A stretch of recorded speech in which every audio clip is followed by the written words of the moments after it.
Welcome to AP public voice. నేను మీ PNR.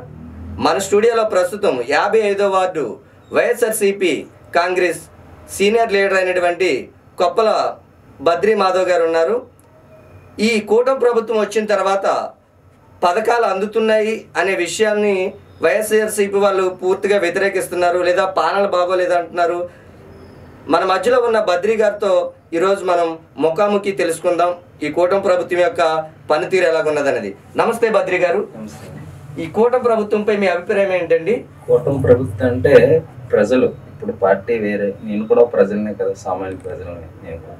అయితే ఇప్పుడు కూటమి ప్రభుత్వం పాలన ఎలాగ ఉందంటే సద్దాం హుస్సేన్ పాలనలాగా ఉంది. సద్దాం హుస్సేన్ పాలన ఎందుకంటే వాళ్ళు ఏటి చెప్తే అదే నడుస్తుంది. ప్రభుత్వం ఏంటంటే కూటమి ప్రభుత్వం ప్రజా సంక్షేమం లేదు, గాలికి వదిలేసారు. ప్రజా సంక్షేమం ఎక్కడ జరుగుతుంది అసలు? ఈరోజు ఎక్కడ పడితే అక్కడ దాడులు జరుగుతున్నాయి, మహిళల మీద అరాచకాలు జరుగుతున్నాయి. ఇవేనా ప్రజా సంక్షేమ పాలన అంటే? కూటమి ప్రభుత్వం 6 పథకాలు ఇచ్చినట్టు ఇవేనా పథకాలు ఇవ్వడం? రోజుకి మీరు ఏ పేపర్లో చూడండి, ఎందులో చూసిన ఒక మటరు, మానభంగ్యాలు, ఎక్కడ పడతారు రేపులు తప్ప ఏవి జరుగుతున్నాయి? సంవత్సరం అవుతుంది, సంవత్సర కాలంలో ఎక్కడ ఇచ్చారు? ఏ పథకం రిలీజ్ చేశారు చెప్పండి.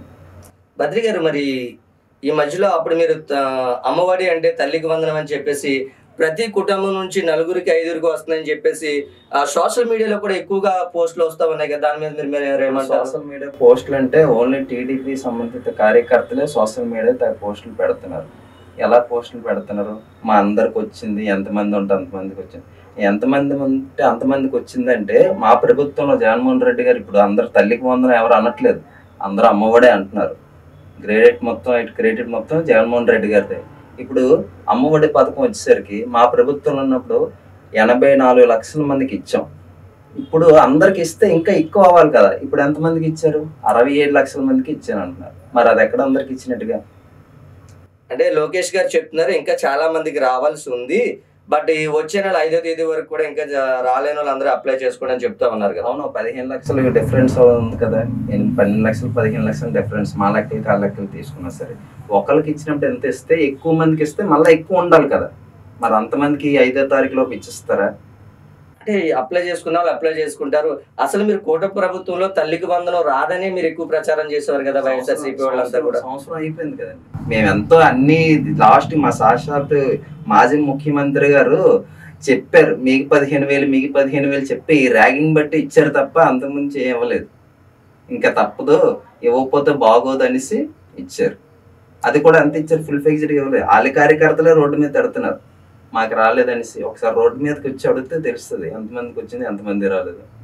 అంటే ఇంకా పూర్తిగా రాలేదని లోకేష్ గారు కూడా ఒప్పుకున్నారు. మీ ప్రభుత్వంలో కూడా అందరికీ రాలేదనే వదంతులు కూడా ఆల్రెడీ బయట ఉన్నాయి. అందరికి రాలేదని కాదు, మా ప్రభుత్వంలో మేము చెప్పిన ప్రకారం ఏంటంటే ఒక్కొక్కరికి ఇచ్చాం. మేము ఏంటంటే 2కి ఇస్తాం అని చెప్పాం, కానీ ఒక్కొక్కరికి ఇచ్చాం. ఒక్కొక్కరికి ఇచ్చేటప్పటికిను ఎంతమందికి ఇచ్చాం? 8,84 లక్షల మందికి, 84 లక్షల మందికి ఇచ్చాం మేము. ఓకే, ప్రభుత్వం పనితీరు అయితే మీ వైసీపీ వాళ్ళు తప్పితే ప్రజలందరూ బాగానే ఉంటుంది అనుకున్నారు కదండి. ప్రజలందరూ బాగుందని ఎలాగా ఎక్కడ అనుకుంటున్నారు? ఒకసారి ప్రజల్లోకి వెళ్ళి మీరు అడగండి, మాలా లీడర్ ప్రజలకు అడగండి. ఒకప్పుడు చెప్తాను చూడండి, జగన్మోహన్ రెడ్డి గారు సీఎంగా ఉన్నప్పుడు సామాన్య మానవులు వాడే నూనె ప్యాకెట్, పామ్ ఆయిల్ ప్యాకెట్ ఎంత ఉండేది? 92 రూపాయలు ఉండేది. ఇప్పుడు అదే నూనె ప్యాకెట్ ఎంత ఉంది? 132 రూపాయలు ఉంది. అంటే అది బాగున్నట్టుగా జనాలు తిట్టుకుంటున్నారు. ఏంటంటే సొంతగా పాలకి ఒకటే అండి, వాళ్ళు సోషల్ మీడియా ఉంది, సొంత ఛానల్స్ ఉన్నాయి, సొంత పేపర్ ఉంది, వాళ్ళు యథారథ తదాపద అన్నట్టుగా ఏటి చెప్తే అది నడుస్తుంది. అంటే వైసీపీ వాళ్ళు కూడా పేపర్లు ఉన్నాయి కదా సార్? వైసీపీ వాళ్ళు మాకు ఒక పేపర్ ఉంది కదా. మీకు పేపర్లు ఉన్నాయి, చాలా మంది సపోర్టర్స్ కూడా సోషల్ మీడియా ద్వారా కూడా మీరు చాలా ఎక్కువగా ప్రచారాలు చేసుకునేవాళ్ళు కదా. బాగా అడిగారు. మా సోషల్ మీడియా నిజంగా పనిచేసి ఉంటే మేము గత సంవత్సరం 5 సంవత్సరాలు కష్టపడే కష్టం అంతా నీరులో పోసిన పన్నీరు లాగా అయిపోయింది, వేస్ట్ అయిపోయింది. మా జగన్మోహన్ రెడ్డి గారు ఎంతో 5 సంవత్సరాలు అహర్నిశలు కష్టపడి ప్రతి ఒక్క సంక్షేమ పథకం ప్రజల దగ్గరికి చేరదీశారు. మా సోషల్ మీడియా ఎక్కడ దాన్ని ప్రజల్లోకి తీసుకెళ్ళింది చెప్పండి.